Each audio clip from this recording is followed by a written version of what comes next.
আল্লাহ নিজে বলেছেন, আমি আয়াত পড়েছিলাম, ইয়া আইয়ুহাল্লাযীনা আমানুত্তাকুল্লাহ, ও মুমিনেরা আল্লাহকে ভয় করো, ওয়া কুনু মা'আস সাদিকিন, এই জমিনের মধ্যে যারা সত্যবাদী তাদের বন্ধু হইয়া থাকো। হাদিস পড়েছিলাম সংক্ষেপ, নবী বলেন, মান তাওয়াযা লিল্লাহ রাফাআহুল্লাহ, আল্লাহ নবী বলেন, যে নিজেকে ছোট মনে করে চলবে আল্লাহর জন্য, আল্লাহ তার মর্যাদা বাড়ায় দিবেন। নিজেরে বিনয়ী মনে করা, নিজেরে ছোট মনে করা আর বড় মনে করার কি আছে? আমার কণ্ঠ, আমি বড়, আমার কণ্ঠের মতো কারো কণ্ঠ নাই, আমার এলেমের মতো আর এলেম নাই। বলে তোমার এলেম কত? মাপ দিছুনি, মাপ দিয়া দেখো কয় কেজি হবে। যত এলেমের বাহাদুরি করো না কেন, আমার মতো বক্তা কেউ নাই, আমার মতো খতিব কেউ নাই, আমার মতো মুফতি কেউ নাই, আমার মতো মুহাদ্দিস কেউ নাই, নাই নাই নাই নাই। আনা খায়রুম মিনহু, আমি তার চেয়ে ভালো, আমি তার চেয়ে ভালো, আমি তার চেয়ে ভালো। এ শয়তানের স্লোগান, এটা মুমিনের স্লোগান হতে পারে না। তুমি কত ভালো, কত বড়? কয় বড় বড় যতই বলি, আমি আল্লাহর কসম খেয়ে বলি, যত বড় মুহাদ্দিস দাবি করি না কেন, শাহ ওলিউল্লাহ মুহাদ্দিসের সমতুল্য হতে পারবে না। যত বড় খতিব দাবি করি না কেন, খতিবে আজম সিদ্দিক আহমদ রাহমাতুল্লাহ আলাইহি 1000 ভাগের 1 ভাগ খাওয়া যাবে না। এরে আল্লাহর গোলাম, সব উলামায়ে কেরামের ইলম যদি এক জায়গায় ওজন দেওয়া হয়, সাহাবায়ে কেরামের সমান হবে নি? হবে? আসহাবী কান নুজুম, রহমতের নবী বলেন, আমার এক একটা সাহাবীর দাম কত জানো? আকাশের নক্ষত্রের সমতুল্য। আমি মুহাম্মাদের আদর্শটাও যেমন সুন্নাত, আমার সাহাবাদের আদর্শটাও তেমন সুন্নাত। ও দুনিয়ার উম্মতেরা, আমার সাহাবাদের এত দাম, আল্লাহ নিজে খুশি হইয়া বলেন, রাদিয়াল্লাহু আনহুম ওয়া রাদু আন, আমিও তাদের উপরে রাজি, তারাও আমি আল্লাহর উপরে রাজি। সাহাবায়ে কেরামের ইলমের সমান হবে না। সমস্ত সাহাবাদের ইলম যদি এক জায়গায় করা হয়, রহমতের নবীর সাথে কোনো তুলনা। এবার রহমতের নবীর ইলম কত? নবী খুশি হইয়া বলেন, উতিতু ইলমাল আউয়ালিনা ওয়াল আখিরিন, আল্লাহ আমাকে আউয়াল আখিরের ইলম দান করেছেন। আদম নবীরে যা দিবেন আল্লাহ সেটাও আমারে দিবেন, মূসা নবীরে যা দিবেন আল্লাহ সেটা আমাকেও দিয়েছেন, ঈসা নবীকে যা দিবেন আমাকেও সেটা দিয়েছেন। এক কথায় সব ইলমের মজমুআ, সব ইলমের সমষ্টি আল্লাহ আমি একা মুহাম্মদের দিয়েছি। সুবহানাল্লাহ। না আসবে কেমনে? ফজর পড়েন নাই, জোহর পড়েন নাই, আসর পড়েন নাই, মাগরিব পড়েন নাই, এশা পড়েন নাই, বিড়ি টাইনা ঢুকছেন, সুবহানাল্লাহ আইব কেমনে? আহা, এরে যুবক, কপাল ভালো কিন্তু পুরিয়া ফালাইলি নিজ হাতে। ওই আবু জাহাল 13 বছর আমার নবীকে দেখলো, বয়ান শুনলো, কপাল খারাপ, কালেমা পড়লো না। কে? যেই নবীর একবার দেখলে পেটের ক্ষুধা নিবারণ হয়ে যায়।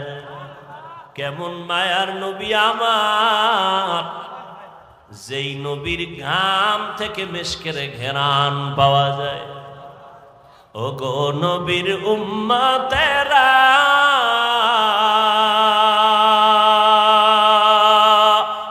হয়ে আজি দিশাহারা, কোরআন হাদিসের চলো যখন যাহা চায় মনে, নবী বিনে কে তরবে ফুলসিরত মিজানে, নবী বিনে কে তরবে ফুলসিরত মিজানে। এরে নবীর আশিক রে যুবক, তোর কপালের উপরে আমার নবীর কেমন মোহাব্বতের আওয়াজ। নবী বলেন, বুড়ারা আমি মুহাম্মদের বিরোধিতা করেছে, যুবকেরা আমার উপকার করেছে। নবীর উপকার করছে কারা? বিরোধিতা করছে কারা? এই মাঠের বুড়ারা নি। ওই সময়ের বুড়া আবু জাহিল্লা নবীর দুশ্মন, আবু লাহাব বুড়া নবীর দুশ্মন, হ্যাঁ, ওতবা বুড়া নবীর দুশ্মন, সাহেবা বুড়া নবীর দুশ্মন, আর যুবকেরা নবী বন্ধু না দুশ্মন? এই যুবক লিখে রাখ, 2 থেকে 300, 400, 500 টাকাও যদি খরচ করা লাগে, একটা পেস্টুন বানাইয়া রাস্তার মোড়ে মোড়ে টানায় দিবি, কথাটা ভুলে যাবি না রে বাবা। আমার জীবনের একটা প্রিয় দাবি তোদের কাছে রেখে যাই যুবকদের। মদিনার নবী বলেন, যুবক আমার উপকার করেছে 7 বছর থেকে 11, এর মাঝখানে আমার চাচাতো ভাই হযরত আলী আইসা আমার হাতে হাত লাগাইয়া কালেমার পতাকা উড্ডীনের শপথ নিল। 11 বছরের হযরত আলী এতদিন ছিল চাচাতো ভাই, এখন হলো সাহাবী, কিছুদিন পরে হবে জামাতা। কি হবে? রহমতের নবী দোয়া করলেন, আনা দারুল হিকমাহ ওয়া আলীউন বাবুহা, আমি মুহাম্মদ হলাম ইলম ও হিকমতের ঘর, আর এই ইলমের ঘরের দরওয়াজা আমার আলী। সুবহানাল্লাহ বলবেন না? মেরা এজাজু করদন বেহিসাব, খলকে রাদা দন জওয়াবে বাসওয়াব, হক নাদারত দোস্তে খলকা জারেরা, নিস্তে ই খসলত একে দিনদারেরা। হযরত আলীর নবী এমন দোয়া দিছেন, আল্লাহ ইলমের ভান্ডার আলীর জন্য খুলে দিছেন। কেমন ভান্ডার আল্লাহ দিছেন আলীরে।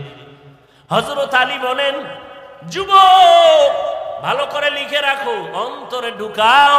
হযরত আলী বলেন, মান আল্লামানি হারফান ইনশাআ বাআ ওয়া ইনশাআ আতাকা, আমাকে একটা অক্ষর যিনি শিক্ষা দিয়েছেন সে আমার মাথার মুকুট, তার মূল্য কত? বলে হযরত আলী বলেন, চাইলে আমাকে গোলাম বানাইয়াও রাখতে পারেন, বিক্রিও করে দিতে পারেন। একটা অক্ষর যিনি শিখাইছেন তার এত মূল্য। বুঝনি রে যুবক বাবা, আজকে মেজাজ দেখাও শিক্ষকের সাথে, আছে না নাই? সাবধান, শিক্ষকের সাথে যারা বেয়াদবি করবি বিচার হবে মরার আগে। মরার পরে না আগে? আল্লাহর কাছে মাপ চাবি, ক্ষমা হবে না। কারণ শিক্ষক যদি ক্ষমা না দেয় আল্লাহ দিবেন না, কারণ এটা বান্দার হক। আমার আব্বা আম্মা আমি হাফিজুর রহমান রে এটা সাইন শিখাইতে পারে নাই, দস্তখত শিখাইতে পারে নাই। আব্বা আম্মা কলিজা বইরা দোয়া দিছেন, কিন্তু আমার এই চেয়ার পর্যন্ত মা বাবায় দোয়া দিছেন ঠিক, কিন্তু লেখাপড়া শিখাইতে পারেন নাই।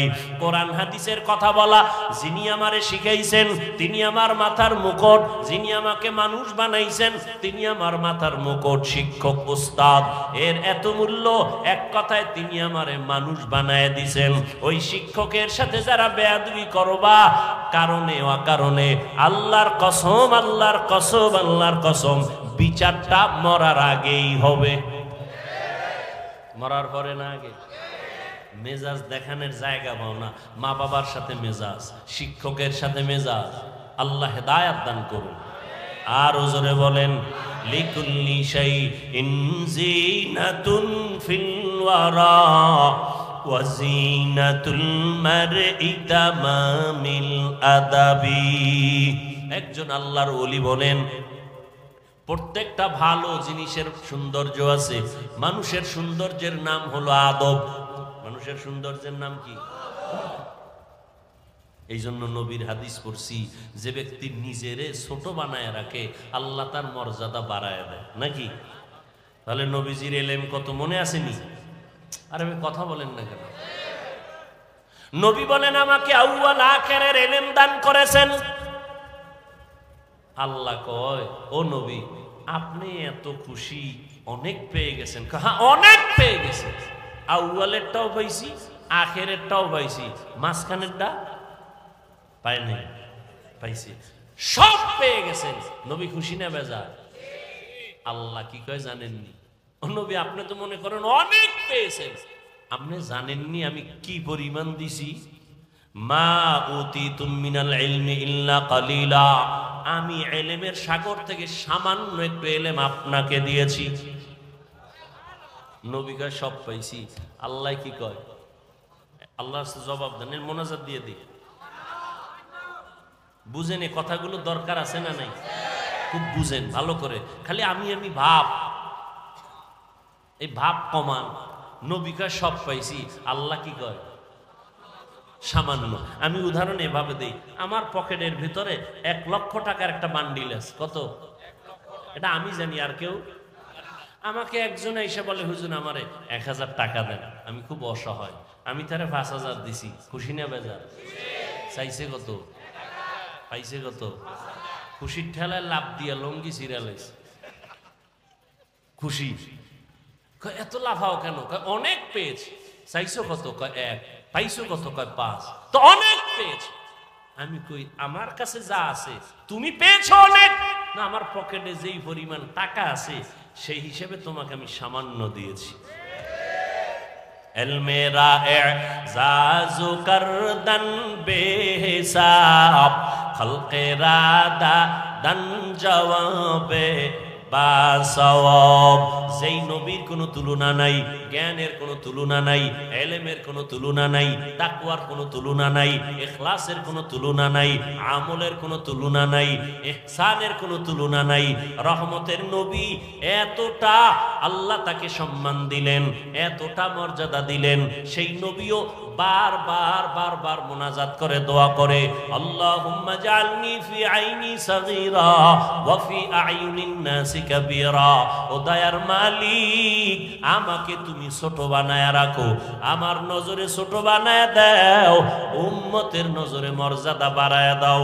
আমি যেন কখনো অহংকার বশত হইয়া বলি না আমি বড়, আমার মতো ইলমওয়ালা কেউ নাই, আমার মতো আমলওয়ালা কেউ নাই, আমার মতো তাকওয়াওয়ালা কেউ নাই, আমার মতো বড় ডিগ্রিদারি কেউ নাই। বলে তুমি যত বাহাদুরি করো না কেন, সাহাবাদের সমান হতে পারবা না, মুজাদ্দিদ আলফে সানির সমান হতে পারবা না। যত বড় তুমি দাবি করো না কেন, ও আল্লাহর বান্দা খাজা মুঈনুদ্দিন চিশতি আজমিরির মতো হতে পারবা না, ও আল্লাহর বান্দা কাসেম নানতবির মতো হতে পারবা না, রশিদ আহমদ গাঙ্গুহির মতো হতে পারবা না। সব একদিকে ফালাও, শাহ ওলিউল্লাহ মুহাদ্দিসের মতো হওয়া যাবে না। এইভাবে যাইতে যাইতে সাহাবাদের তুলনা হবে না, সাহাবাদের তুলনা নবীর সাথে হবে না। নবী যা পাইছেন আমার আল্লাহ বলেন সামান্য দিলাম। অতএব নিজেকে বড় মনে করা বন্ধ করে দাও, বলো আমি যা জানি কিছুই না, অজানা অনেক কিছু বাকি। নিজেকে যদি বড় বানাতে চাও হে মুমিন, বড়দের কদমে নিজেকে করে দাও বিলীন। मिटा दो अपना हस्ती को अगर कुछ मर्तबा चाहो, के दाना खाक में मिलकर गोले गुलजार होता है। এরে আল্লাহর বান্দারা, ফেরাউন মনে করেছিল আনা রব্বুকুমুল আলা, আমি শুধু খোদা না বড় খোদা। পানির মধ্যে যখন সুবানি খাইছে তখন কয় আমি আসলেই হুদা। কিয়ের খোদা? নমরুদ মনে করেছিল আমি সব থেকে বড়। মশা যখন ঢুকছে পায়ের জুতা সান কপালে লেগে গেছে। ঠিক নি? আহা, ঘটনা কখন শোনাবো, শুনাইয়েই ফেলে। ওমরে ফারুক রাদিয়াল্লাহু তাআলা আনহু, খেলাফত চলতেছে ওমরে। অর্থ মন্ত্রণালয়ের দায়িত্ব, বাইতুল মালের জিম্মাদার তখন বানায় দিলেন আবু ওবায়দা ইবনুল জাররাহ রাদিয়াল্লাহু তাআলা আনহুকে। তিনি বাইতুল মালের জিম্মাদার। ওমরের খেলাফত চলতেছে। একদিন ঈদ আসছে, ঈদের আগের দিন বিবি সাহেবা বললেন, ও খলিফাতুল মুসলিমিন, বাইতুল মাল থেকে অগ্রিম বেতন নিয়ে আসেন, কেনাকাটা লাগবে। যদি আপনার আমার লাগবে না, সন্তানের লাগবে, টাকা দরকার। ওমর চিঠি লিখলেন আবু ওবায়দা ইবনুল জাররাহ রাদিয়াল্লাহু আনহুর কাছে চিঠি লিখলেন, আমার অগ্রিম বেতন 1 মাসের দিয়া দাও। আবু ওবায়দা ইবনুল জাররাহ চিঠি পাইয়া কান্না শুরু করলেন। তিনি আবার পাল্টা চিঠি লিখলেন ওমরে ফারুক খলিফাতুল মুসলিমিনের কাছে, খলিফাতুল মুসলিমিন আপনার বেতনটা আমি অগ্রিম দিব, আমার 2টা প্রশ্নের জবাব আগে দিতে হবে। 1 নাম্বার প্রশ্ন, চিঠি লিখছেন, 1 নাম্বার প্রশ্ন, আগামী মাস আপনি বাঁচবেন কিনা গ্যারান্টি?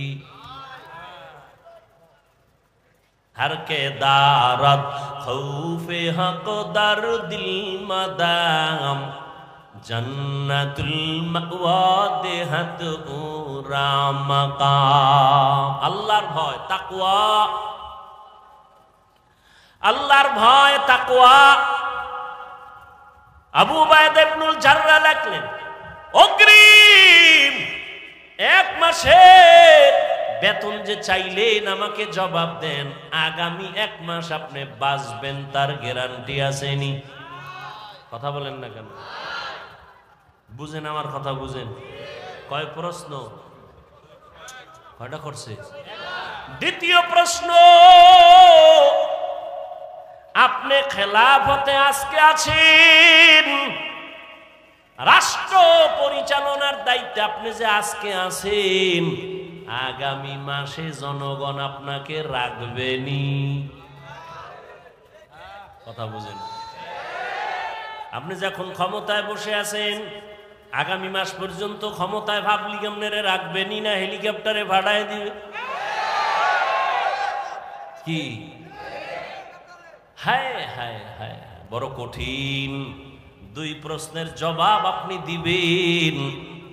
ওমর চিঠি পাইয়া হাউমাউ করে কান্না শুরু করলেন আর দোয়া করলেন, হে মালিক, আবু ওবায়দা ইবনুল জাররাহর মাকাম বাড়ায় দাও।